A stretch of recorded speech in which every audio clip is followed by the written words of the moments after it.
عمرنا ما فكرنا اننا ممكن يوم نتكلم مع حد واحنا نايمين.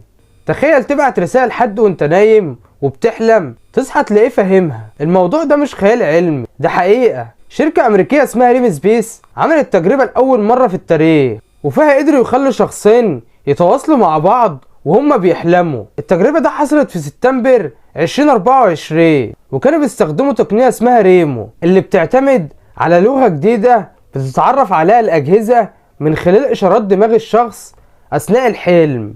وعملوا فعلا التجربة على شخصين. الشخص الأول دخل في مرحلة نوم عميق اللي هي مرحلة الأحلام الواضحة، ودي المرحلة اللي بيبقى فيها الحالم عارف انه بيحلم. والعلماء بعتوا كلمة عشوائية باستخدام سماعات اذن، والكلمة دي كانت كلمة ريمو. الشخص ده في الحلم بدأ يكرر الكلمة والمستشعرات سجلت كل حاجة.